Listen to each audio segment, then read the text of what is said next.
Heidi ho. Now to continue, part two of my tradition that I do every year. Because it's one thing to go, okay, this is what I play on Game Pass. But the real question is, or a question is, could you do, like, is it enough to satiate your entire gaming habit? And it's just like, well, maybe. If I really wanted to try, I could play nothing but Game Pass games, or I could even just try to not buy any games and limit to what I already have, and that might go very well. In fact, that's another experiment I keep thinking I'd like to try, but then it's kind of like, or you could just play whatever you want. Doesn't that sound better? Pardon me. Um, so yeah, how do I go about buying games? Uh, I don't really pay attention to what's new, except for like, oh, what's coming to Game Pass, and then hey, I might as well play. How I mostly go about searching through games is,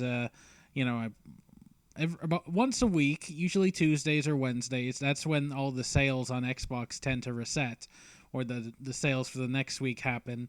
I'll take the time once a week to just go through and go, okay, what are games that are on sale? Which is interesting because, like, well, there's some games that is just like, if they just never go on sale, I might never hear about them until one day they just happen to go on sale. And it's just like, what? Yeah, that sounds amazing. I'll buy that. And if it's so, yeah, I go through. Usually, cover art attracts me. A very low price attracts me. If it's and it seems iffy on those two things, then I might look up reviews. But I'll almost always check True Achievements to see what the overall ratio is. Like if it so, games tend to have 1,000 gamer score, and True Achievements' whole philosophy is, well, not all achievements are worth the same. So they have this ratio where if it's a popular game, but and there's some achievements that almost no one gets, well, that's a rare achievement that's worth more points. So I try not to get too many games that have a true ratio that's like 1.1, because that just spells, oh, that's a game that, yeah, everyone plays and everyone beats very quickly. 2,000 is about, or like the ratio of 2 is usually a good indication. 3 or higher might just indicate, sure, it was popular, but maybe it's very hard. Anything higher than that is just like, oh, there's some impossible stuff in here. Maybe you won't want to play that, especially if my intention is to complete it. So yeah, with those things in mind, that's kind of how I go about buying games. These are the ones that I purchased. Starting with Kays and the Wild Masks, which I spent $5.81 on and got a good 12 hours out of. So yeah, that's reasonable. I was looking at some reviews, and they were saying like it is very reminiscent of Donkey Kong Country, which I thought was a very specific and dated comparison to make, but it kind of made sense. You have about these, 2-3 minute levels of ramping difficulty. You got cartwheels and having to jump and glide like Dixie. The occasional level you transform into a beast, kind of similar to riding the rhinoceros or ostrich, or even like a minecart kind of thing. And yeah, each level had its own little challenges in it, like collecting effectively the KONG letters, but it was KAZE, and finding hidden bonus stages, 2 of them in every level, with satisfying boss fights. Recommend. I was just looking over my top 10 games I beat this year, and I think this one it got bumped. Like it's pretty high up there. Unlike, surprisingly, I bought The Witcher 3 Wild Hunt, or whatever edition seemed to sound like, or Witcher 3 Wild Hunt Complete Edition, which I will say, for $15.67. I'm sure if I just bought the game, it could have been less than 10. But yeah, I remember I have a few friends who are just like, Witcher 3, man, it's the game. And I remember at some point, I think Witcher 2 was at Games with Gold titles, so I played it. struggle through the tutorial, and then I was just like, nah, man, this game's not for me. And then when I saw them, one of my friends the next day, they're like, yeah, no, Witcher 2 is garbage. Witcher 3, though. So I was like, oh, I don't know. Um, Plus, it also helps that since then I've played Cyberpunk 2077 and really enjoyed myself. These are the same people, right? Um, and yeah, I put 5.5 hours in, and I will say that yeah, the quests and the world you're in, they seemed very alive. I'll give them that. It really seemed like you're in there and you're making like legitimate role playing in like a realistic, immersive world. And I'm certain you could spend hundreds and thousands of hours in it. Um, I don't know if it was just the combat or having to really think about, you know, learning about the monsters and what items you're going to have to prepare in order to fight against them effectively. Like, I'm one of those players where it's just like, cool, give me items in an RPG and I'm never going to use them in case I need them. I'll just never use them in case. So surprisingly, I didn't spend that much time playing this game. Oh yeah, that was something I was going to say at the very top. So yeah, this is a list of all the games I purchased this year. And I'll say a lot of them. You'll hear me say like, and you know what? I bought it. Seemed like a deal, but then didn't actually start it up. And if any of you go like, oh no, no, that particular title is great, please either comment or let me know in person at some time that I've made a mistake or I've quite a good opportunity available. The next game is Army of Ruin. So I imagine for sure I was done Brotato. I never got around to truly completing Vampire Survivors. I thought that got a little stale. But yeah, Army of Ruin is another Survivor like. This one does have, it looks a lot prettier. It's got more 3D graphics. I do like that the characters, similar to Vampire Survivor, start with different weapons, but they also each have their own unique ability to them. And yeah, it's the similar stuff where certain items, if you level them up, you can evolve them. So, well, and certain items also have like an element tied to them, which might affect like so if you equip a lot of them, they'll increase your like attack rate or speed or dodge, different attributes like that.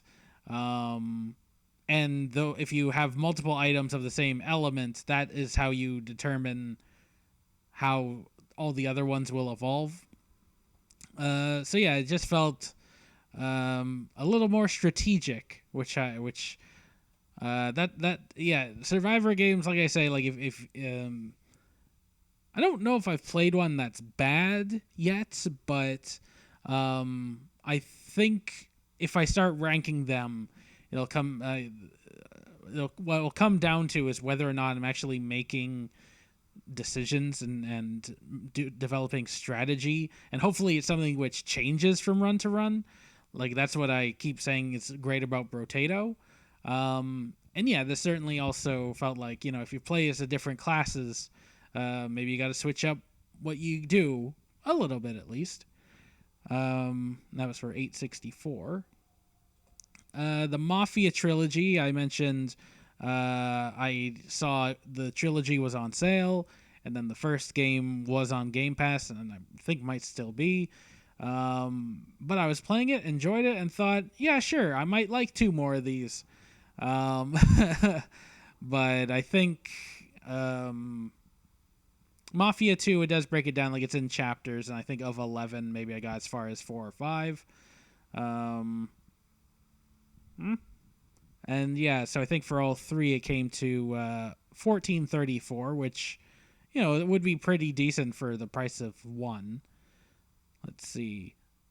Next game I bought still in January was Catan Console Edition, which, a solid rendition of a classic game. I do recall in the 360 there was a Catan and that works solidly as well. This one's prettier. There may be people online to play with. I don't care. The bots are sufficient. um, and yeah, for 906, not a bad price. Then at some point, I bought a trilogy of games that were in a bundle. Let's see. So the three of them worked out to $4.92. Which include Stealth 2, a game of clones, Stealth Inc. 2, a game of clones, which seems like a puzzler involving going through a lab. I didn't play this. Maybe I just got ahead. I didn't play it. The Swapper. Didn't play it either. I mean, yeah, so to my earlier point, this one does look like it has a high true achievement ratio. So maybe the puzzles will be incredibly difficult or something like that. Or maybe there'll be stuff like, oh, beat the whole thing in 30 minutes. Hopefully not. The Swapper seemed, to the contrary, seemed like it could be just like a short story. Hopefully not a walking simulator, as I tend to judge games with collectibles and such. But the one I did end up playing is this game called Thomas Was Alone, where it's a platformer where I think in the first level you're this red, kind of like a rectangle, a little taller than wide, named Thomas, and the entire game is narrated with someone who kind of sounds like I should know his name, the British fellow who played Wheatley from Portal 2, Steve Merchant. It's not him, but it kind of sounds like him, and it's just funny that as you're moving these boxes around and you can press the shoulder buttons to switch between them, and they're different shapes and they can jump at different heights and speeds. But you've got this narrator telling a story that makes the whole thing a little more engaging, a little if they similar to Portal, I feel like if you turned off all the narration, it would be a completely and most dull experience. I got 4.5 hours out of it and completed it. So not bad for 8 cents less than $5, and 2 more games that are available. I mentioned briefly in my previous video about sometimes I play hard games and roguelikes and such, and sometimes I just need something that I know I can win. And the Marsupialami Huba Venture got my attention somehow, and for $4.35, why not? I've put an hour in, and so far it seems to be like a platformer where the guy's got a long tail which he can latch onto things. Each level has a time trials to it. So far, I'm not expecting it'll be particularly demanding. And yeah, it's also similar. I think so. Similar in properties, but perhaps not quality. To K's and the Wild Masks is comparable to Donkey Kong. Perhaps not with the same amount of polish and quality, but we'll see. In the vein of, oh, surely this won't be too difficult, but actually it is. Spent another $4.35 on Garfield Kart Furious Racing, which is surprisingly difficult. It looks like someone looked at Mario Kart for the 64, I'd say, and we're like, okay, that is apparently a worthwhile game, so let's do that. Carts with item box with different items that you can shoot forward and backward or do other things and boosts and such, with 8 or so characters from the Garfield universe, with different CCs of difficulty and speed, 50, 100, 150. And yeah, you'd think, just looking at it, oh sure, maybe I could just start with 150cc and just beat the game, but no. It's pretty harsh, but I think a lot of it is they didn't really balance it so well, where if you're in the lead, it's like, it almost seems like it's easier to stay in the lead than if you're in 6th through 8th to try to catch up to even second or third, just because there's so many items flying around and everyone attacking each other instead of trying to just like, okay, I'll try to get to the lead and take out whoever's there. The trick of it, it turned out, is you need to take the time to play individual races or play the time trials to unlock upgrades like better spoilers for your car, different hats. I think I know there's a third thing, but I can't picture what it would be. And then if you select the right combination of them per driver, they super increase your stats. One gripe I have about this game is like there is a Grand Prix, or there's I think 4, possibly 5. I think it's 4, with 4 tracks each. And if you win the Grand Prix, come in first, like get enough ranking in each of the races to win, you don't get a prize or anything, or even like, well, sure, you get like, oh, gold, good for you, but in order to actually unlock the equipment you need to do better in the future, you need to come in first in every race consecutively.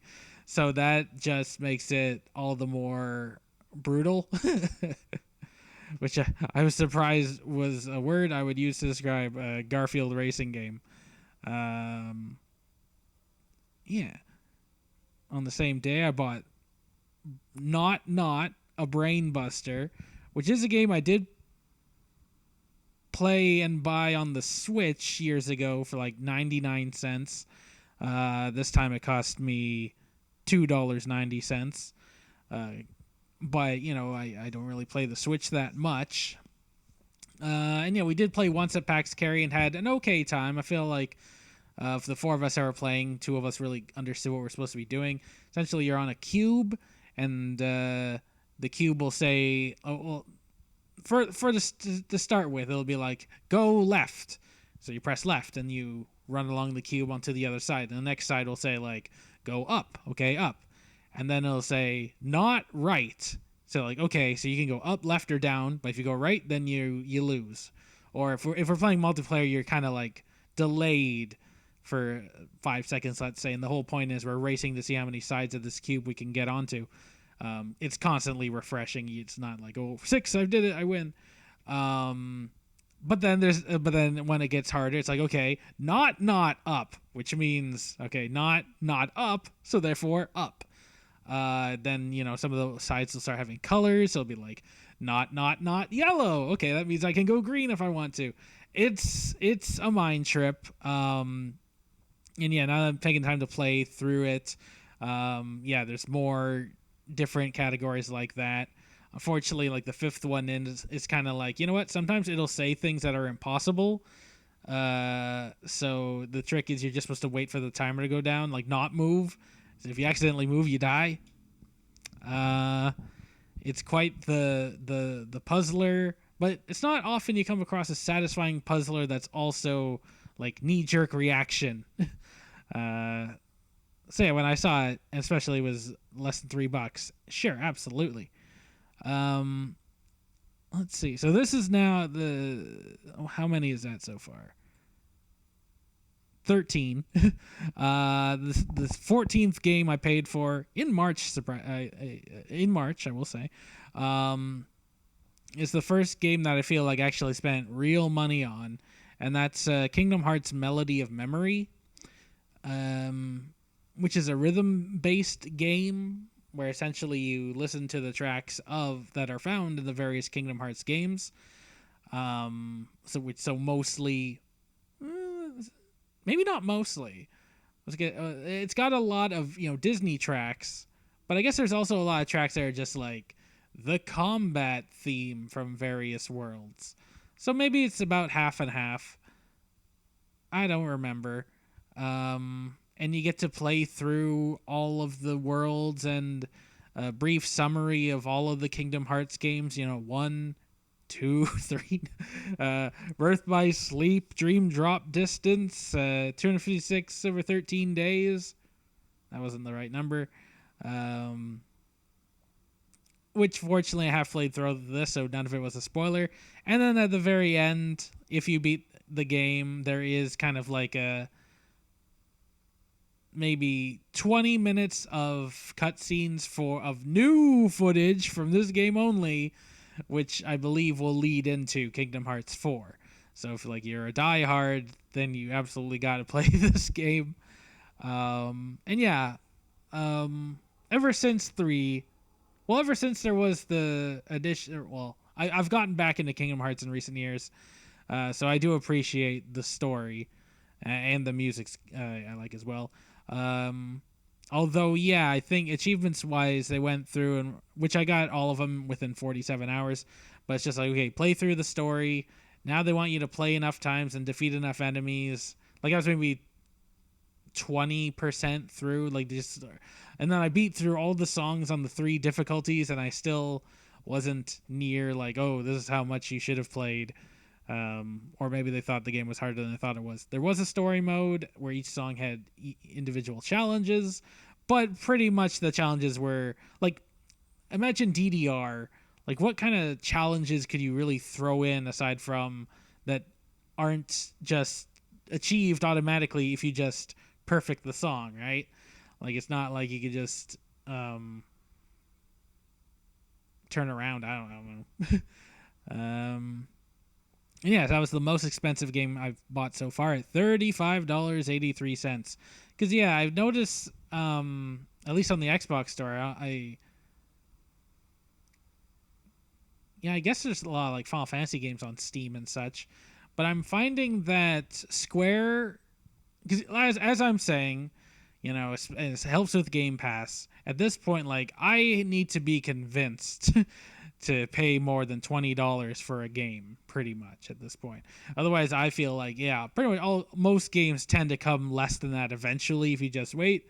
And there's plenty of games to keep me occupied. Like there's very few games now where I'm just like, yeah, day one, I gotta buy this. So I'm willing to wait. But I am noticing, and like I say, I usually shop by. I'll open up the Xbox store, see what's in sale. I'll do that every week to get also a good sense of like, well, how much do most games cost? Which games are always on sale? I can also keep track of like games I'll want to play in the future if they ever do on sale, how often they do.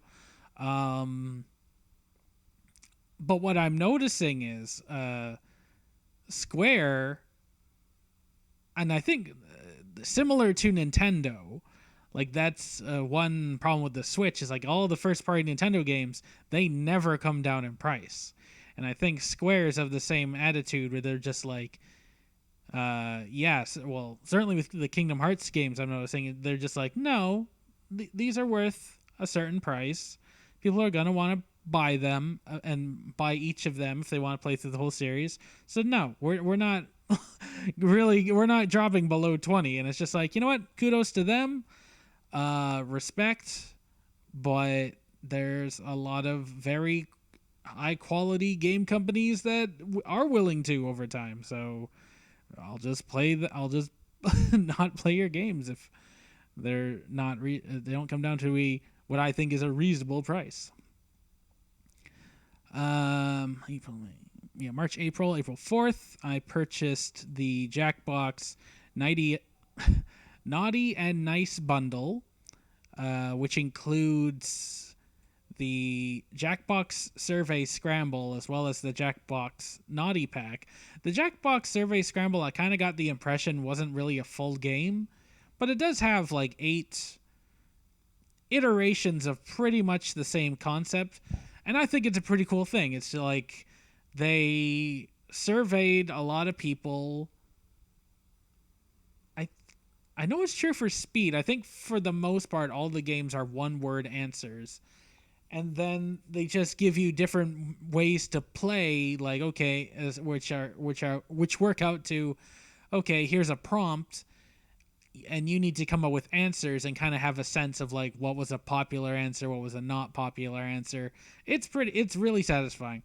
Jackbox Naughty Pack, like I think we booted it up at PAX Kerry, or perhaps an occasion prior to then, and I played with people who I've known for quite some time. who we usually play other Jackbox games. And yeah, some of the questions just I think we were keen, we were fine, but think the questions made us a little uncomfortable, despite us being adults. Enough said. So that's for 31 for both. Then the next game, I kind of watched on the store for quite a while, and it was just like, I'm pretty sure it's worth more than this, and I'm here to say it certainly is. Looking back, $20 would have been fine. I paid, but after tax, $17.91 for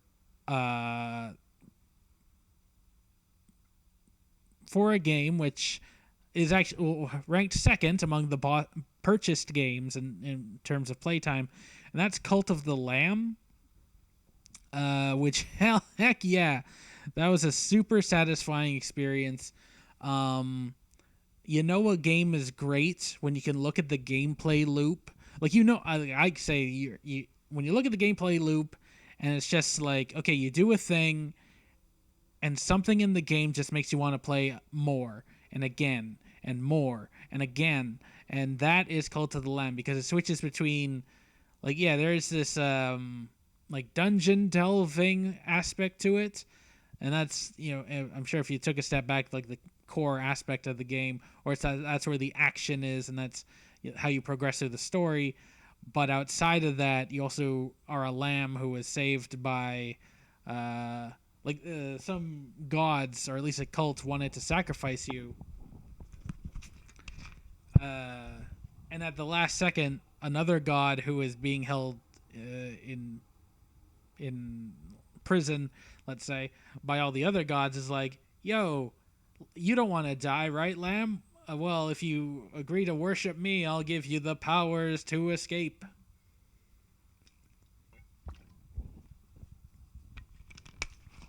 And then you go from sacrifice to leading your own cult. So there's like a base of operations where you build shelter and cook food and have a church and have this cult worship you, which in turn helps, like, just gives you advantages for going out into the dungeons and getting stuff. And it's so great. It was very, yeah. So I fell into this loop of like dungeon, cult, dungeon, cult, dungeon, cult, and it was very hard to tear me away at times. So that was 43 hours. There has been some DLCs already since the original launch, and I read a headline today saying that they are working on a new DLC, which I think comes out in January, and I think it's going to be their first paid DLC. I mean, you can buy costumes and such for cult members. I'm not interested in that. But the headline I read about their DLC coming up in January is they say the DLC might be as long as the original game. To which I'm almost just like, then why don't you just release a new game? Like, I don't. But I mean, if they're finding that people are still coming back to this game and playing it for this long, then yeah, perhaps some people would prefer to keep playing. It just seems like a gamble to me. Or maybe they are just like, you know what, sequels don't do as well. So, I don't know. Let's see. Another game I bought at the same time, and then I wrote in my notes, like, I started, but apparently I didn't play long enough to get any achievements. In the same day, in the same, like, oh, are these good enough? Are these good deals? I bought Pac-Man World Repack for $11.19, which, to my understanding, this was a game on perhaps the PlayStation or PlayStation 2, which they remastered, but I never played it. And yeah, it's like a 3D Pac-Man platformer. And yeah, I don't know. Like, I feel like I got a good deal out of it, but not if I didn't enjoy the game, and I'm not gonna play it. So that's too bad. Another game I was surprised to see I didn't get any achievements that I bought This cost $7.71. It's this game. I guess it's 20XDX, which I was surprised that when I searched Google to find images for this video, that result came up with this pretty quickly. Like I thought that was already a name for stuff.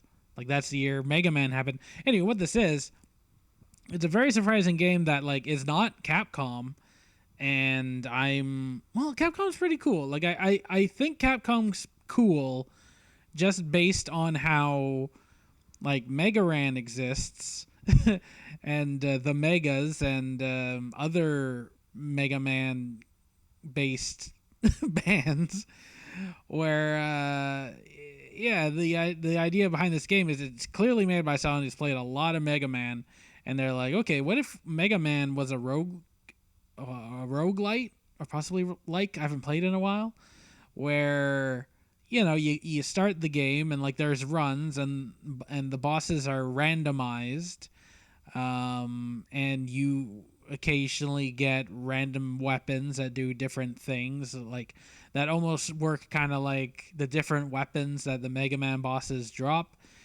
And yeah, if you didn't know any better, you might think this is a Mega Man game, but it's just not. So yeah, I thought it would be.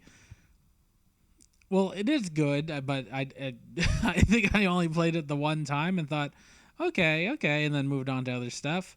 And it does have co-op somehow.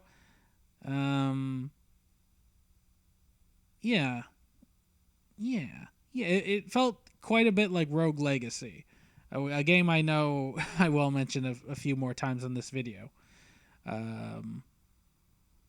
Let's see, for $2.18 I bought the Teslagrad bundle.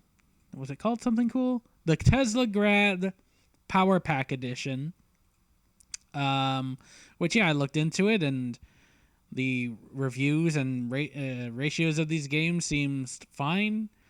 And at $1.09 each was a deal. But then I just didn't sit down, and I just never got around to booting these up. Same goes with, and on the same day I bought Full Metal Furies from the makers of Rogue Legacy, which is a little surprising just based on, well, isn't this a Full Metal property? But I don't know. It's a action RPG co-op that I looked at the reviews, looked at the trailer, thought, yeah, that looks neat. Never got around to booting it up, though, I'm afraid. Breakout, and then let's see. Then a couple weeks later, I bought Breakout Recharged. And yeah, I don't recall what company is making these games, but there seems to be a series of games with Recharged in the title, where like they'll have Asteroids Recharged, Breakout Recharged.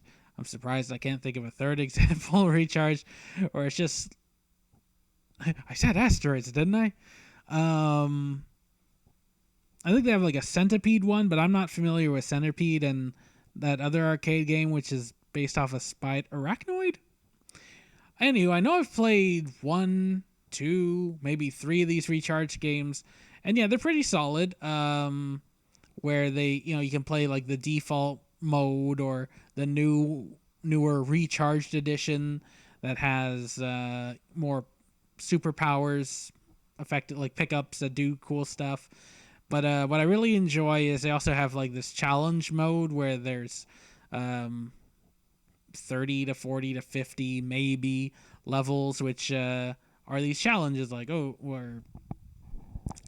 just feels like more of a like an adventure, more of a thing you progress. And yeah, it's an arcade games that, I don't know what to play right now, or I've only got 20 minutes before going to bed. Squeeze a couple challenges of Recharged. 368. So far I got 3 hours out of it. But I know I'm going to play it a second time on co-op. Even if just by myself. The next game that was I think I may have bought this the first opportunity I saw that it was discounted, if not right away. is Raven's Watch, which another game that I was surprised was not for me. The thing is, this was made by the same people who made the game, and I'm gonna look this Cult of the Lost Gods. That doesn't sound right. A game I really Cult of the Lost Gods. Oh no, that's not it. A game I really enjoyed, which was on Game Pass.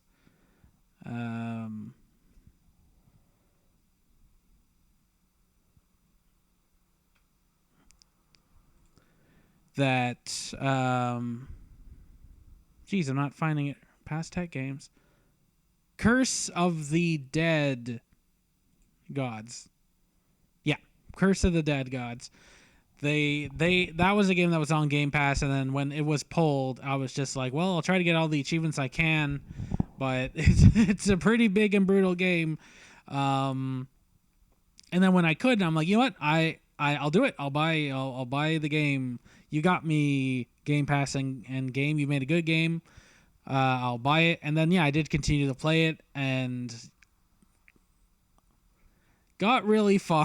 Like, it turned out the game went longer than I thought it would in terms of difficulty, to the point where it's just like super dungeons where it's like, okay, usually the dungeons are like, let's say 3 levels long. And then, okay, the super one was 9. And then maybe the ultra super one was 18 to 27 levels. Like, whoa, hold on.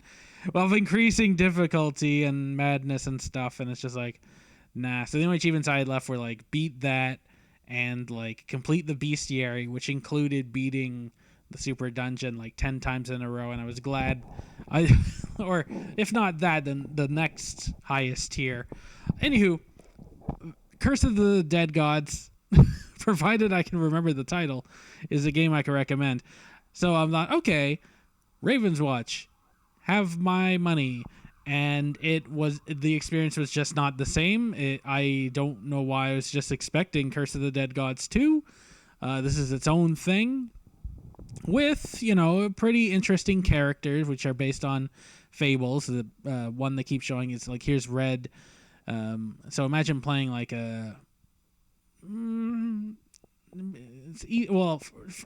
top-down game similar to like Hades, let's say, in the control sense, let's say, where you have different action buttons, might do attack, block, special abilities, so on. And then hers is occasionally you can just turn into this wolf, whereas a second ago you were more of a rogue character. Clinton took the time to go like, Kerry, let's play online. Let's play co-op so I can show you how to actually play the game. And we had fun together, and I kind of got more sense, and I made some progress, but I didn't get back to it, unfortunately. It might still be installed on the console 5 months later, but I don't know if I'll actually get back to it.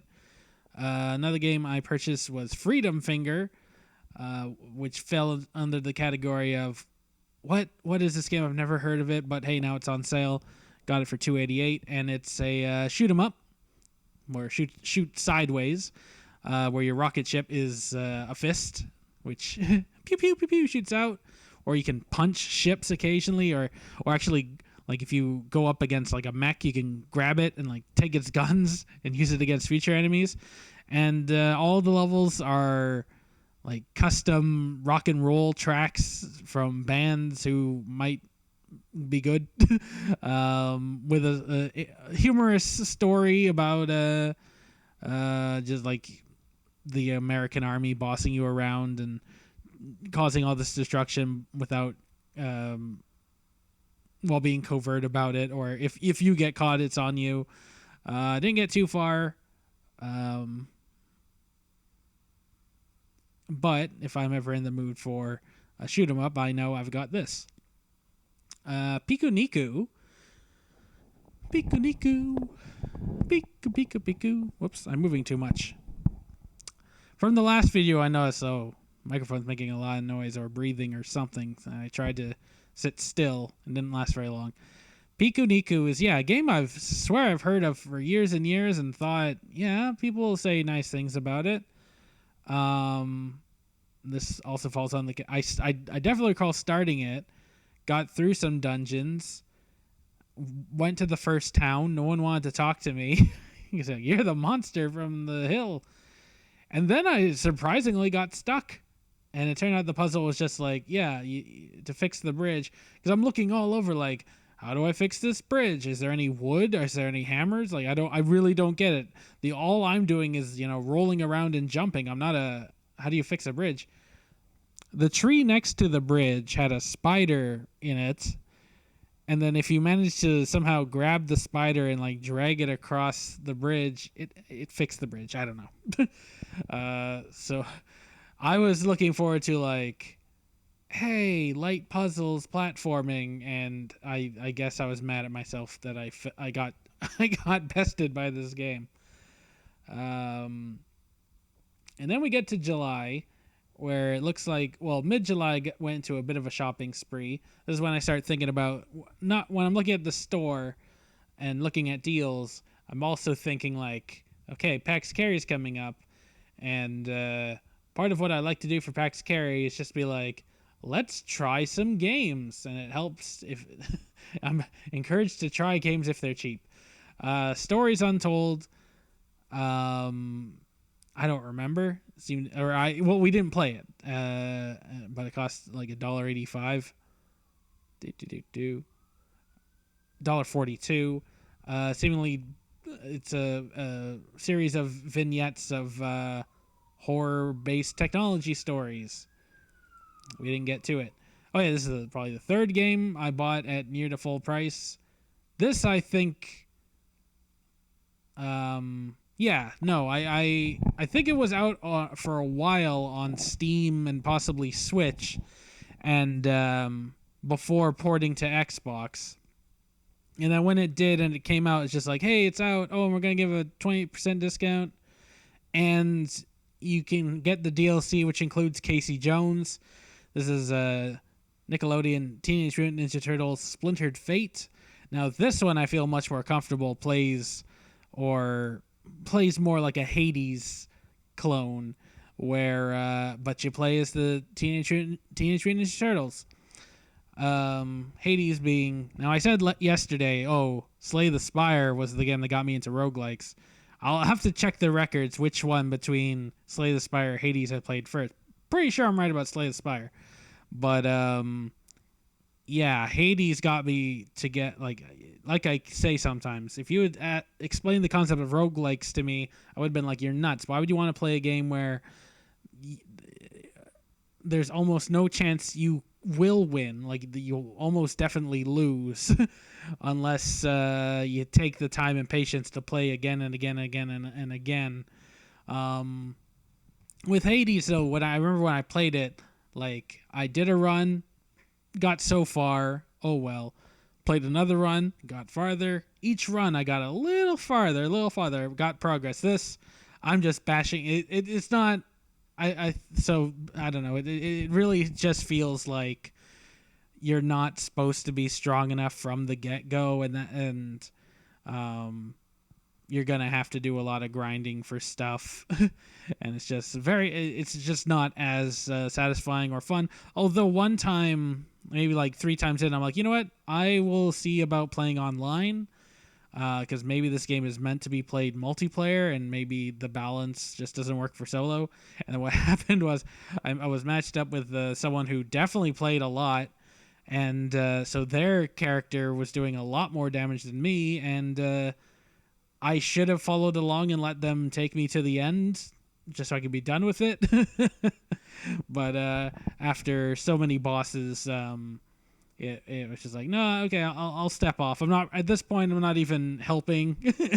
I'm just, maybe pulling a little aggro, so you have to deal with one fewer enemy at a time. It's just too bad. And yeah, meanwhile, on my wish list, there happens to be another Ninja Turtles game, which is a tactics based game. You know how much I like to say I like those. Oh yeah, so I paid $34.93, which so far nothing.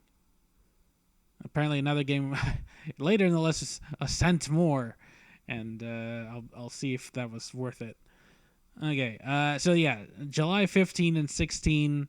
I guess mostly. Well, I don't know if is there some sort of sale mid-July, like obviously not Canada Day, but I can't remember. I can't picture a holiday that takes place then. But I bought 8 games. Looks like I didn't play 5 of them. What? Oh, I just didn't record how long I played Fury Unleashed. No, this is good. Where this was one, like I'm saying, where Sun one day appeared on the sales page. It's a years old game. It's just I've never heard of you. I looked at the trailer and it looked like someone took the time. Because sometimes you look at these games and you're just like, this is shovelware, right? But this one trailer looked like someone even took the time to like, you know what? Not only did I make a game, I'm proud of this. This trailer is also going to be high quality. Sometimes, well, Video Ball is an example of comes to mind of a game where it's just like that trailer entertained me so much. Yes, here's money. Fury Unleashed. This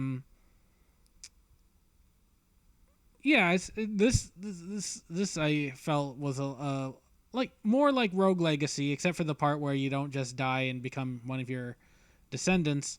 But this has more of a comic book aesthetic, where you play through different levels, which take place in different comic books. Each like in-game screen is a different panel, which you kind of have to navigate and kind of guess like where the end is, which is typically top left to bottom right, but not all the rooms are shaped the same each time. And yeah, you've got guns and grenades and melee weapons, and you pretty much walk into rooms and defeat enemies before they defeat you. And there's like a combo system where it's just like, see if you can get through all of this by rapidly killing people, and you get rewarded if you succeed and such.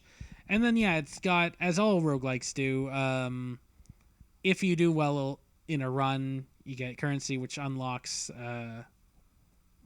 passive upgrades. But unlike the Ninja Turtles game I just described, this one does feel like I'm actually progressing. I'm getting a little better each time. Where I did if I'd play more than one run in a given sitting. But that's not so easy to do with roguelikes. I sometimes fall into the trap of do one run. Okay, that's enough for me today. Jet Cave Adventures. Or Adventure. Hey, it's about a caveman who finds a jetpack. I'm looking forward to playing that. Rocket Rumble was a game I thought we would try at PAX Kerry, but I think I just said it and no one was like, yeah, that sounds great, let's play that. It also looks a lot like a game that I bought years ago, mostly for the name, which was a pun. Oblitter Racers. Which was also a game I bought with the intention of playing PAX Carry, but then ended up playing solo. These are games where they're racing games that you play with multiple people, but you're all on one screen, and if you fall too far behind on that given screen, you might explode. So it's trying to stay ahead of the pack, maybe use items to be aggressive or defensive. They're I dare say cheaply made, but pretty fun for a while. Not too long. Soundfall is a game I've been seeing on sale for years, but was deterred for so long because its true achievement score, the total is off the charts. I think it may have been a Game Pass game before I had Game Pass, maybe, which would explain the ratio. But also, it looks like there's some of the end game stuff is like play through every level on the highest difficulty and get a full combo on each level, and it's like, ooh, that's tricky, tricky, tricky, tricky. But like, and yeah, I this one I did start, got through the first world, and so far, yeah, the music's catchy. Um, I remember a long time ago playing Rift of the Necro Dancer and not loving the idea of, okay, there's a constant rhythm where if you don't move along with the rhythm, you get penalized, and like enemies get to hit you more, and you do better if you hit enemies on the beat. But like that was on a grid-based system. I think if you're able to run around and dash on the beat and attack on the beat, and you're not really, it's just, I don't know, just this plays a little more fun. It seems a little more forgiving. And yeah, I watched the trailer, right, and it was $290 after tax. No, wait, $340. But that's the trade-off of sometimes if a game. Well, I think for the most part, it's easy to go, oh, here's a cheap game. Sure, I'll throw money and get it, and if I play it, yay. If I don't, whoop-de-whoop-de. Whoop-de-whoop-de. No, I think I'm rambling on a point that doesn't. I think that once I play the game, the price doesn't matter. Like, it's easier to go, oh, I don't need to keep playing this, I guess. I just let the game decide if it's good right, not the price of it, is what I like to tell myself. Well, like I said, I did, like, between Raven's Watch and Splintered Fate, like, those were the exceptions of my price points being over $20 and $30. But, you know, once I was like, oh, these aren't for me, then I'm able to put them down. Sword of the Necromancer, careful. Another game that I see on sale all the time. Bought it for $211 because why not? Even though, like, the premise sounds neat. It looks like a dungeon dwelling game where you find a sword that allows you to, when you kill enemies, resurrect them, and they join you. Sounds neat. It also sounded like it wasn't very long, which to me usually is something I don't need games that last 80 hours. If I'm really enjoying myself and it's a high quality game, great, but if it appears to be solo made, 20 hours seems generous. This was a game I intended to play at PAX Kerry and just didn't. Among the Sleep, because, you know, I do not like horror games, but this one seems to be like, it's a horror game where you're like, horror's for a kid, like for a baby. So hopefully it's not actually that scary. I don't know. We didn't play it, but what we did play at PAX Kerry, and this game it was decided that this was the PAX Kerry video game of the PAX Kerry, is Super Crazy Rhythm Castle. I can never remember the order of those words, which was free on Epic at one point, but then I'm just like, that title alone sounds so great. The premise sounds great. It reviewed well enough that $7.55 I was willing to shell out for it. And yeah, we played it 4 players, and yeah, it's a rhythm-based game where, for the most part, yeah, the action is like, okay, here's tracks with notes falling down them, which correspond to buttons on your controller, so make sure to hit them. But we're playing like these missions where, okay, as we start off, if there's 4 people doing that, great, but then, oh no, plants are starting to grow over our tracks, which either make it hard to see the notes that are coming, or you just can't hit them anyway. Hopefully 2 of our players can be smart enough to go, I'll grab the bugs, the planticide, the axes to cut down these weeds and shovel them off to the side. There were so many missions where it's just like, okay, there's a rhythm game aspect to it, but then you also have to figure out like what wrench are they gonna throw at us? What other mission thing needs to be accomplished? Like you're not necessarily just gonna win by being good at rhythm, but you're also trying to like, I don't know, cook a pizza. And yeah, one level that was nuts, in both like a potentially dangerous way and like a, oh my god, we're all laughing and screaming. And sure enough, while we're playing this, 4 of us are playing, and 2 other people are kind of like watching the screen going, oh, and helping us strategize and just hanging out and chilling. But this one level, like, okay, the here's the path, here's the track we're all trying to follow and make sure to hit the notes along the beat, and then suddenly the track itself starts rotating. And it's just like, so simple, but it's something I don't think I've ever really seen in a rhythm game, unless it's something that is a temporary distraction or like a debuff someone applies to you in some sort of versus mode. And yeah, it caught us off guard. It added a bit of entertaining challenge, and we were going nuts. It was indeed a super crazy Rhythm Castle. I hope we continue to play more of it in the future. In fact, now that having said that aloud, this almost might seem like a, yay, people, come over on Saturday. Let's continue this. And I think that would be met with enthusiasm. Similar to Jet Cave Adventure, I bought this game called Valley, where it looks like you're someone exploring this valley where military stuff may have happened. And so very quickly on, you find this discarded invention, which are these just super springy legs that make you can run and you can jump far and land from high distances. Doesn't really seem much to it. Oh, and then you eventually get the power to like take life from trees and wildlife to heal yourself or restore other nature. It seems like a short trip, and I don't know, just something about the idea of running and jumping looks fun. In a first person perspective.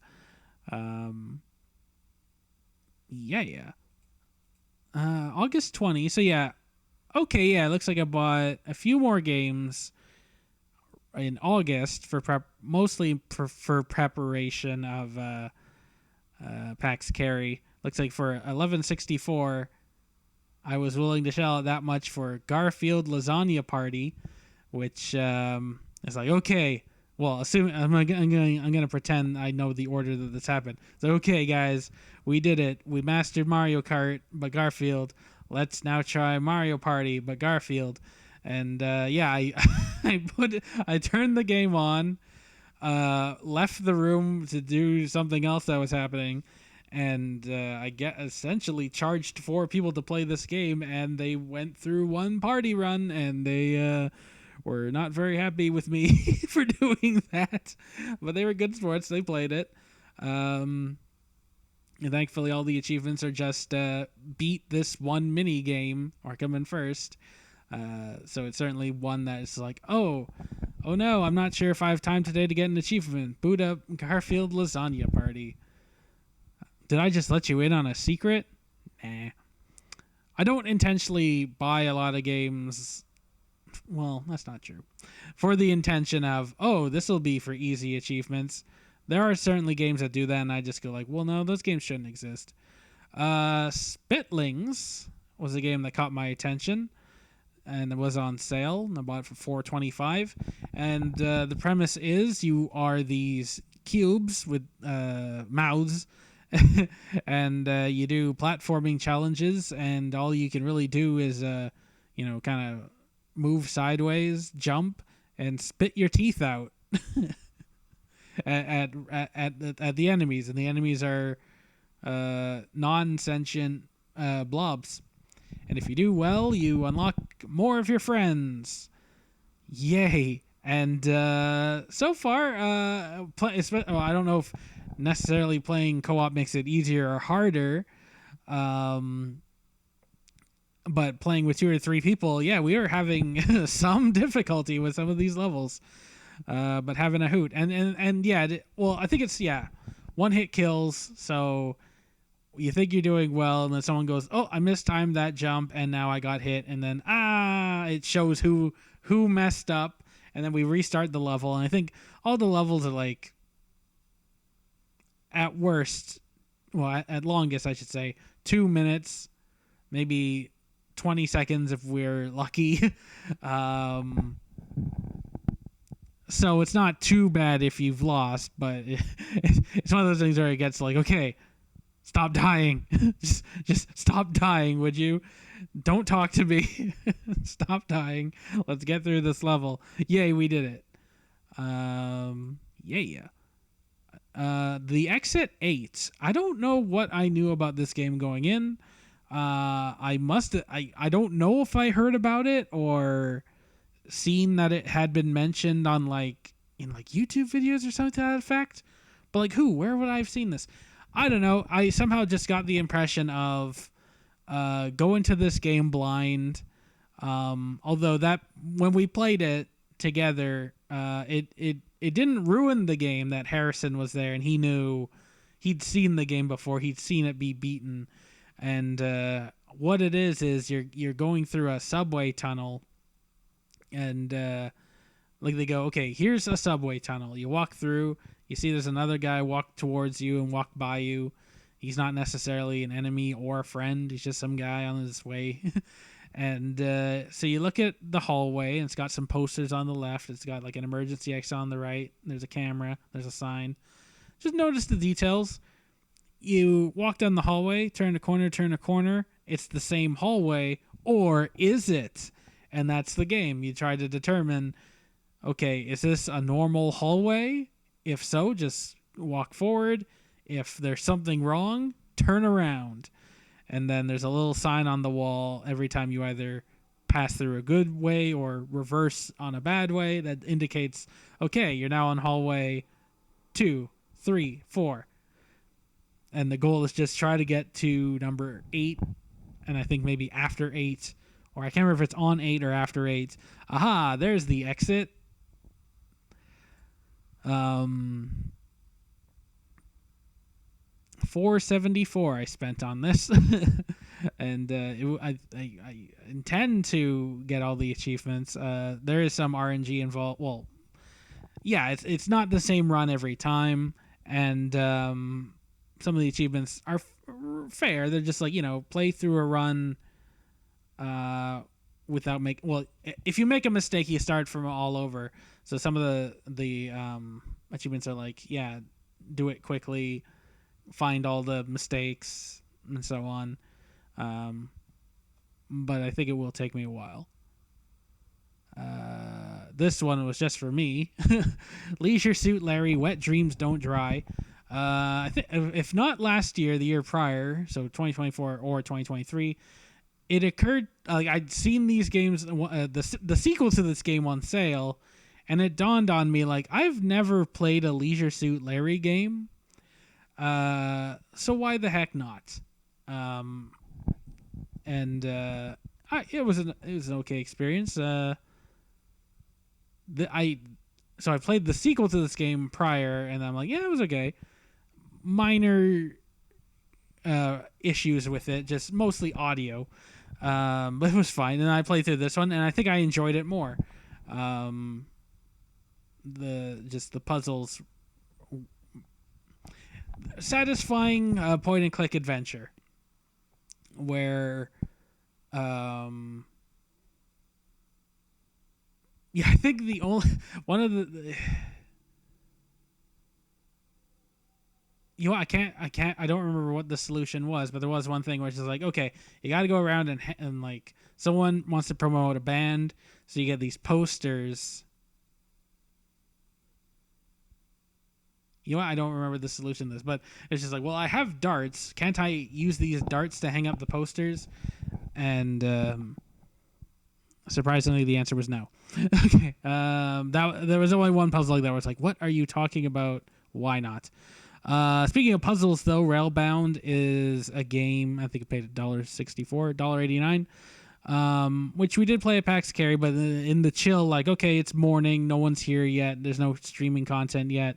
Let's play this cozy puzzle game where, like, each screen's a puzzle, and you just have to go like, okay, here's these trains train cars, I should say, numbered 1, 2, 3, if that. And they need to go from where they start to where they end. You only have so many track pieces to put down.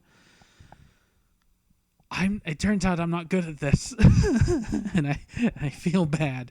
There is a hint system apparently, so I heard that, and if I really want to just be like, okay, I got to get through this, I give up. Seemingly, there's a way to do that. Surprisingly, well, I don't know about frustrating.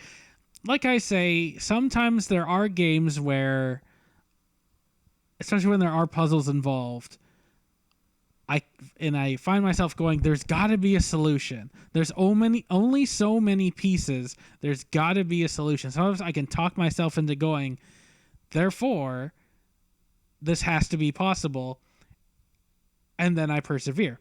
But in this game, I'm not even that far. I'm like, I don't know if there's like 5, 6, 7, 8 worlds, and I'm on like 2 or 3. I'm needing help. And when I had 2 people help, it was very handy. This game, Vinebound Tangled Together, was really fun. Glad I played it. I've mentioned this year I like Survivor games now. This is in the vein of that, and Brotato. And some of these games are co-op. And this one, that's their thing. Like, this one is designed for co-op, and the twist is, so yeah, it's like a survival game. You got a character who moves around, and your weapons shoot automatically, and you have an ally who does the same, but you two are bound together with a chain, meaning you can't go so far away from each other. If you go too far, suddenly you'll just snap together. And I think it also affects the speed you move. You got to be keep the chain at a medium length. And yeah, the game tells you, like, this is designed for 2 people. It turned out, and yeah, so I'm like, Clinton, let's play this game. We had a heck of a time. Only 3 levels. But I think I paid so $5.09 was a fair amount. And I got 12 hours out of it. Although, yeah, I do like that some of the achievements by the end of it, I'm like, these are legitimate. Sometimes you play a game and it's just like, okay, if you play the game enough, eventually we'll get all the achievements. But these were like, no, these are actual challenges. Actual, like, ooh, I should feel proud for unlocking these. And I did.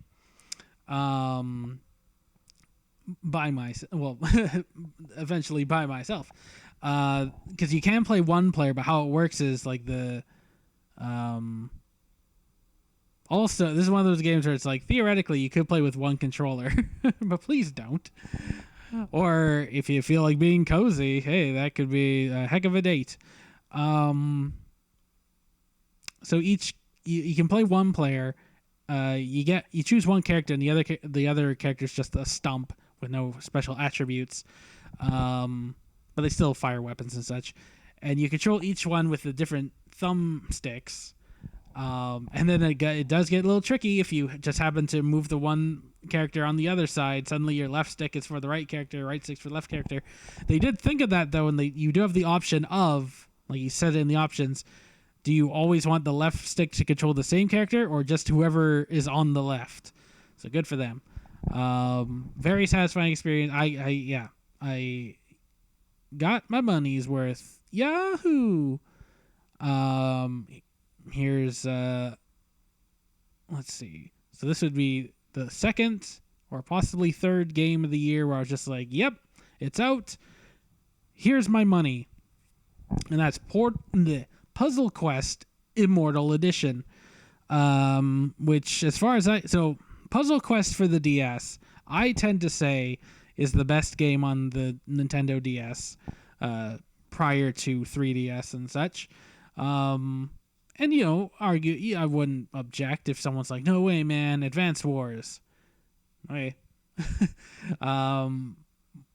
It does help, though, that it was like the first of the Puzzle Quest series. I was about to say the first of its kind. I imagine that's probably true. But I think the idea of, you take Bejeweled and make it an RPG was pretty unique at the time. And yeah, this Immortal Edition seems to very much be a straight up port. So despite my saying yesterday that, I tend not to buy remastered games, this is an exception. I was just like, nope, it's out, great. And it's a full experience I can just buy, unlike the other. The Puzzle Quest, like 3 and Marvel Puzzle Quest, and then like Harry Potter Puzzle Quest, and probably others. They go for a live service approach now, but like I tend to go, and I really like Gems of War, and probably put 1,000 hours into it without paying any money. I think that's definitely true for Marvel Puzzle Quest as well. But like but sometimes I just go like, you know what? Just give me a solid experience for $20. Apparently, I only paid $15.67 after tax, and I'm really enjoying myself. I am almost done this run. I'm playing like a rogue character, and I've come across this combo which just super wins every time. Although I just came across an enemy today that's just like, no, my spell resistances are so high you can't cast spells, which just reduces the game to simple Bejeweled, and hopefully I match more skulls than you do. Like, he doesn't have any offensive abilities. He's just, no, you can't cast spells, therefore you can't do combos. But otherwise, every other enemy seems to fall for, like, I just need one turn of matching red and 1 or 2 turns of matching green. Then as long as any gold coins are next to any skulls, at least 2 or 3 or 4 of them, then I win. And I don't know if any of the other classes, which I don't remember how many there were at the beginning, at least 4 I would imagine, maybe up to 6 or 8. I don't know if any of the other classes you can get the spells where you also have such power game breaking combos. I will probably play through it one more time because there is a good ending and a bad ending, and I am not complaining about that. So that was September 18. One more game I bought October 9th. Speaking of now here's a remaster that this went wrong. New Joe and Mac, the Caveman Ninja. Now, I remember Joe and Mac from the Super Nintendo. I remember going to some kid's birthday party. I might have been 7 or 8. And, like, I think they rented this game, Joe and Mac. And, it was like, okay, let's play this game. And I'm sure there was other stuff happening in this party all throughout the house.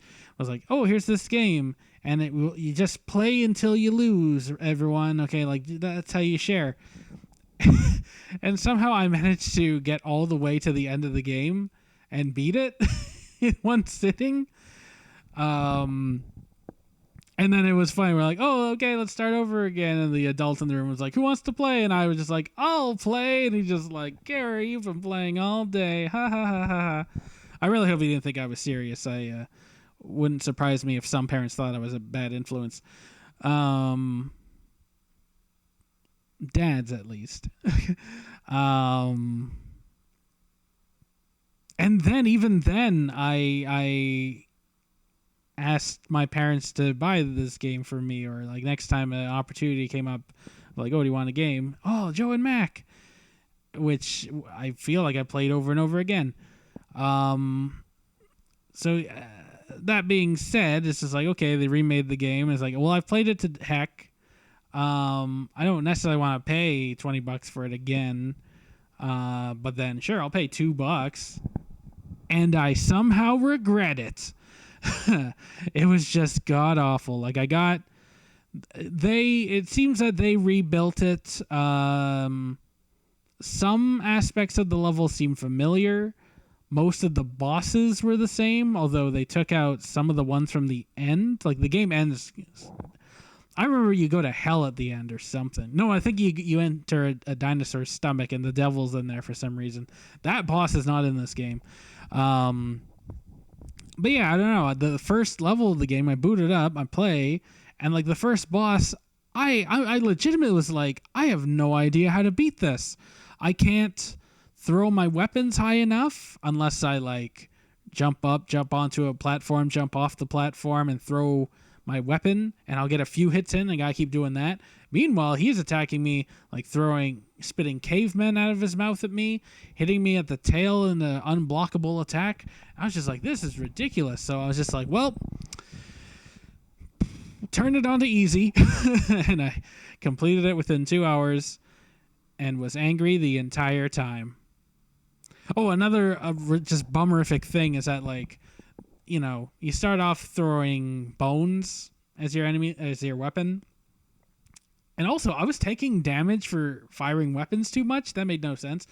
But occasionally, enemies will drop new weapons, like boomerangs, fire, tires, possibly another one that actually was useful. But like the boomerang is the only good one, because not only does it go the furthest distance, but like it comes back. But really the distance is what you need. The tire, sure, it rolls, but like it does, you can't throw it up. The thing of it is, if you have like, oh good, I got the boomerang, if you accidentally pick up any other weapon, it's gone. You have to use that weapon. And it's just like, that is bad design. I shouldn't be penalized for picking up what should be an upgrade, essentially. Rubber Bandits is a game I paid for $2.90. Even though I didn't really care for it much, Gang Beasts is a game that we played at a PAX Kerry or two, and in subsequent revisits, people requested we play that, even though I didn't really care for it. So this looked like that, or at least that sort of mechanics to it, although the game actually, the controls make sense. Gang Beasts, like, you move one arm, move the other arm. How you grab on things was never really clear. This was just like, no, give people controls that make sense. A is jump, B is weapon, or B is grab things, X is to hit with that thing, hold B to throw it. I don't think there was more to it than that. And in this game, you either play a variety of games against each other, but we took the time to play through the co-op adventure mode, which was 20, 30 levels that took a minute or two each to beat, where we're playing cooperatively, but also trying to like steal more gold than other people. And it was fine. It was fine. It served as, okay, we're playing a Jackbox later, but not everyone's here yet. Oh yeah, one more thing I want to say. As mentioned in my previous video, in October, they're like, you can no longer spend your Microsoft Rewards points straight on Game Pass subscriptions. You need to buy money towards your Microsoft account balance. And theoretically, this is untested for me at least, when you subscribe or like pay your subscription to Game Pass, the money will come out of that subscription. But I kind of figured, like, well, if I'm buying games and have this Microsoft balance, may as well just save the money now. So the rest of the next 6, or including Rubber Bandits, and the next 4 games, these were paid with Microsoft Rewards points. That being said, it's kind of like, well, I'm not just gonna spend the money because it's there, because I know, well, I can spend it towards other games. Hopefully, I think that way. Transformers Battlegrounds, yeah, is a game I'd see often enough on sale. It's a tactics game where you're the Transformers. I hear it's not that in depth.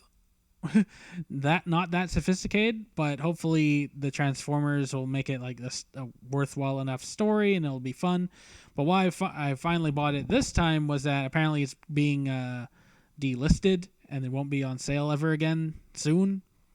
I don't know if that means like, oh, they're just gonna remaster it or something, and so therefore they want to make it so you can't buy the older, cheaper version. Oh, and this includes the DLC for $13.09. Haven't had a chance to play it yet. Hopefully it's okay. Or maybe they're just removing it from the store because it's bad. In the same day, I bought 2 other games, and for $2.85, I bought Death and Taxes. I've never played Papers, Please, but it sounds like it's something like that.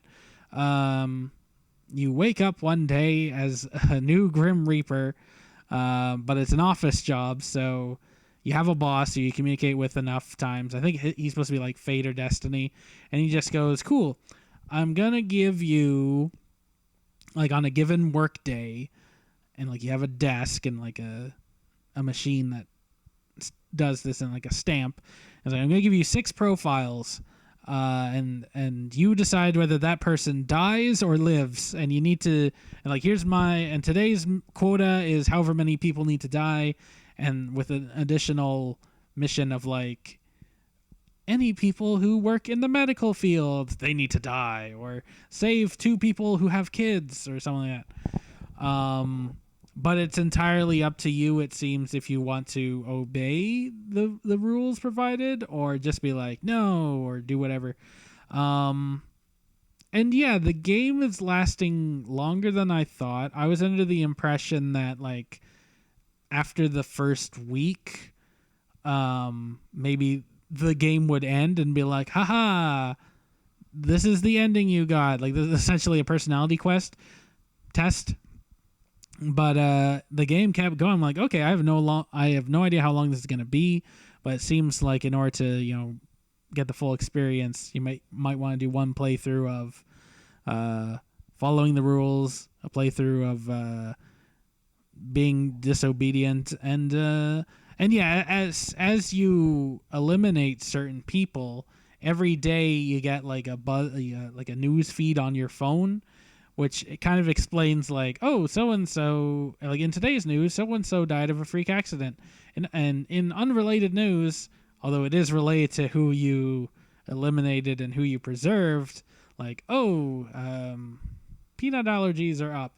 If only there was a biologist who was around who just happened to be researching peanut allergies. Apparently I'll get the whole thing. Hopefully there'll be some payoff at some point. Otherwise it's just humorous, kind of interesting test. And it's another job, but a fantastical job. So we'll see. Also bought, it was a little bit on sale, but even on sale, and I want to say maybe 20% off, after tax came to $34.94. These packs are getting expensive, I find. Like I've been saying for years, I'd kind of be open to like some sort of subscription service if they had that, because like they drop these annually or more in the case of like Survey Scramble and some of the other smaller packs. Jackbox Party Pack 11, which I had a night of. This was the main focus, and we got half the achievements. One of the games, Legend of Trivia, I was surprised, like, oh, you could play 1 player if you want, but we played, what's 1 to 6 players. I didn't get to play, but that's fine. I was in the audience. And the people I had there must have been some real smarties, because they beat it on their first attempt, and now it's like, oh, okay, we don't have to do that ever again. Some have insisted we may as well try again, but where essentially it's a turn-based combat game where you do battle by answering trivia questions as a party, which is pretty cool. I like the idea of, because there are trivia games like Trivia Murder Party. I'm surprised I can't come up with another example. Technically, fibbage is like, well, if you know the answer to this outlandish thing, good for you. But it's neat that they go like, you know what, we're gonna. Oh yeah, I guess a wheel of epic proportions. That's trivia. They go, you know what, we're gonna give you questions where, and I assume they're harder than usual. But it's like if you work together, hopefully at least one of you is confident in your answer. And I do like to give you the option, and these are all multiple choice questions of like, if you don't have to agree on an answer. If you do and you're all correct, you do maximum damage. But there might be a strategy developed where occasionally people will be like, you know what, we're not sure. Let's hedge our bets. And there was the occasional person being like, I'll pick a different answer just in case. Or maybe they were just being difficult. Or maybe they just thought they knew better. And the other games were of, decent. Ruminate is like another quiplash, but with a specific thing of like, here's a thing, how would you ruin it? And that's the usual prompt of that game alone. There's a detective game, which is a hidden identities game, which people kept wanting to play. I just don't like those games because I feel bad for whoever has to lie, because more often than not, as much as people like these games, they don't like being the one who has to hide the secret. It's much more fun playing the role of, who is it? Who's being a sneaky? There's a game that was required recording sounds. But that didn't work locally because we had 6 or 8 people all making sounds into our phones in the same room. So like we're picking up other people's noises. Anyway, this isn't really Kerry reviews everything. This is just like, how much did I pay for everything? And I thought it was an okay pack. I've been wrong before when I say this. Like, I don't know if any of these will be like must plays in the future. Cookie designing game, maybe. Like, I enjoyed that more than TKO, I think I'm ready to say. But yeah, it's just doesn't feel great that these packs are getting more pricey. Trover Saves the Universe, created by Justin Roiland. I played High on Life when it was on Game Pass. Didn't feel the need to buy it. But it was decent enough. I thought it was funny, and yeah, this game is definitely like, hope you like characters who sound like Rick and Morty. I think this game, there was a VR edition, and I get the feeling that perhaps the game was designed with that in mind, like it's the intentional way to play, and then here's a port that isn't VR. But so far, I'm enjoying myself, and yeah, it's pretty entertaining. I think really funny, and I paid $10.91 for it. And the last game is, like I said, I got a clue that Mortal Kombat 1 was being added to Game Pass. Right before then, they're like, hey, do you want to buy the definitive edition for $22? And I'm like, no, I'll buy the definitive edition upgrade for $17.92 after tax. Most of which was paid, with the Microsoft balance, but I still shelled out $7.61.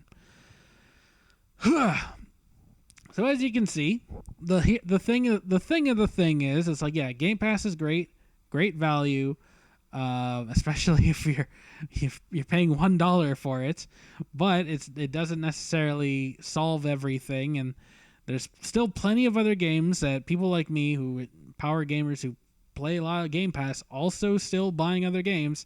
But you may notice that, like, I'm not paying, but the one effect is I'm not paying full price.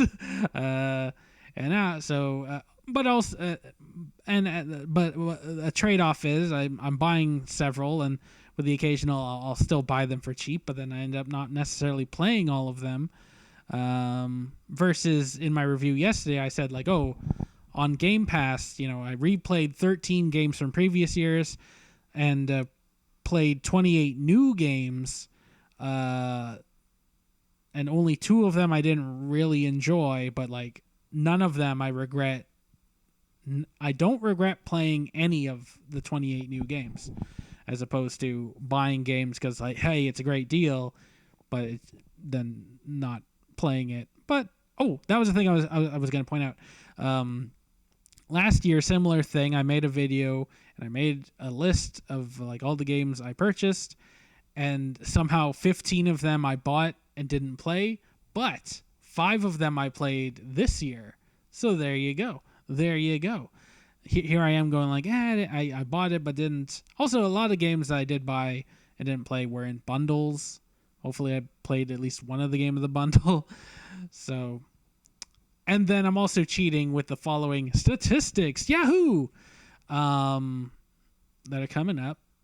Because if I bought a bundle, whereas a few games on the cheap, I counted each game as the fraction of the bundle price. I think that's reasonable and fair.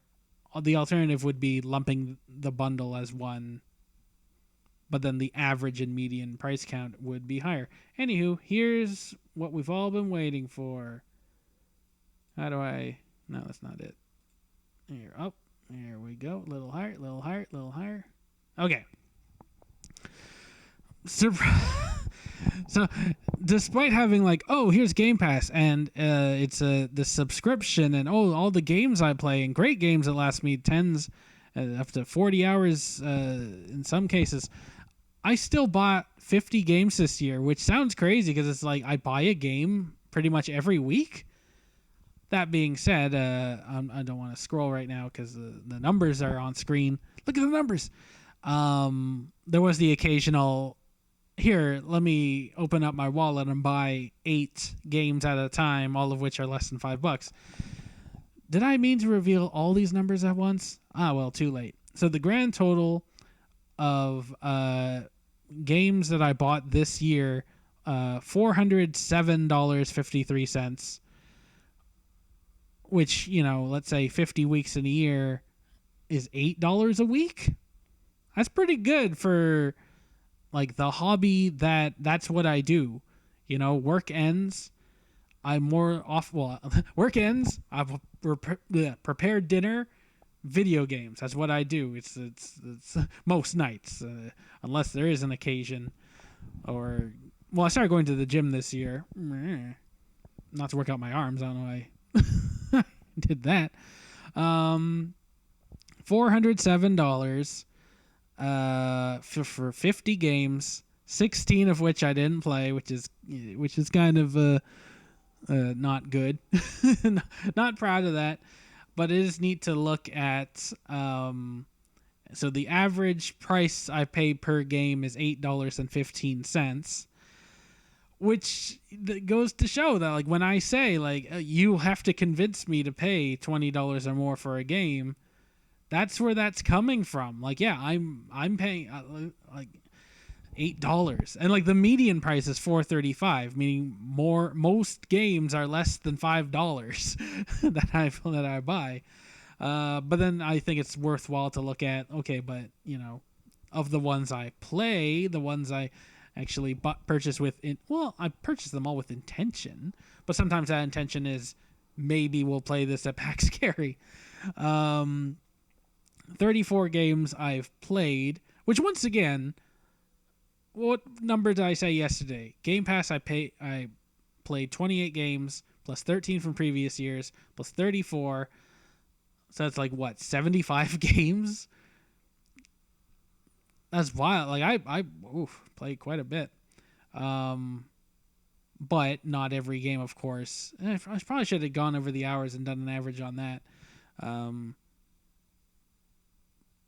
It's exceptional if a game is 40 hours. That would include your Avowed and Clair Obscur and Indiana Jones. Possibly not any of the games that I purchased. Cult of the Lamb. Sea of Stars, probably. Assassin's Creed Mirage. Sorry, where was I going with that? Yeah. So, but if you actually look at games I play, the average is $10, but the median is still less than $5, which I think speaks to the point I was trying to make earlier, and then just stumbled upon, or just stumbled and gumbled. But then, yeah, if you look at games I don't play, which is still a substantial amount, while that the median is 290, but that does kind of make sense. Or it's just like, here's a game that, it's $1. Who cares? You might enjoy it. Like, that's a deal. Sure, I'll buy it in case. Or like I say, sometimes I'll buy a bundle and then just be like, well, I played the one game out of the bundle. That's probably lowers the median as well. I'm tempted to say I don't have a conclusion. Just that, you know what? Oh, I said earlier, if any of the games I haven't played, and you're like, Kerry, oh man, what, you bought it and you get on it. It's a great one. I don't know if that's true. I guess if nothing else, it's always a benefit of, hey, if you listened, oh, I didn't know you played that. We could talk about that some more. Or what? Ravens Watch? Sure, I'll play with you. If you didn't get it, if you think you might like it, sure. Otherwise, I just like these numbers and just looking at them and going like, yeah, the industry should change at some point. This idea of games coming out and being like, oh yeah, people will pay $80 or $90 for them. I'm here to say there's another way. Oh, which reminds me, there's also, I also usually list how much did I pay for game hardware or tabletop RPGs or digital art supplies. Apparently I paid nothing this year for any of those. But there's also free-to-play games, which I probably should have got the cover arts for these. Well, there's only 3. One was Idle Champions of the Forgotten Realms, which is it's called like an idle game. Oh yeah, Idle Champions is right there. Which I've never played before, never really heard of or experienced. And once again, it's one of these things where the premise sounds stupid, but once you get into it, it's like, okay, this kind of makes sense. The idea is, and this one is based off of the Dungeons and Dragons property, and over the years, I guess Game Pass would be like, here, we'll throw you the such and such character packs, which they say like it's a $50 value if you're someone who would pay $50 on a free-to-play game. No. So, but thankfully, I was able to get characters like a bunch of characters from Baldur's Gate 3, a bunch of characters from Acquisitions Incorporated, a bundle of people from the Dungeons and Dragons cartoon from the 80s, which I started watching this year. There's probably, I think I know why I started, because they were featured in this game. But an idle game is a game you play where it's just like, okay, you set up, you start a level in an RPG, you have a character, enemies will start attacking them, and they'll just start attacking. You can click to do damage, but otherwise the game plays itself, and then enemies drop gold. You buy those gold to have more characters join the formation, and that's pretty much it. You put the characters you have that you can buy in a given round and add them to the formation, and they go as far as they can. And that's the game. And somehow, the achievements to complete it is supposed to take, weeks and weeks and months. So you just put it, 8 hours later you log in and go, hey, you guys stuck yet? Oh, you are? Okay, let's start over again. And when you play the next level, all the gold and progress is gone. So you're not really, you can either like leave the game on this would work for me because I have like my work laptop here, my personal computer here. Theoretically, I could have the game running while I'm working, and then just every couple hours just go, oh, boop, pay, click, have the game play in the background.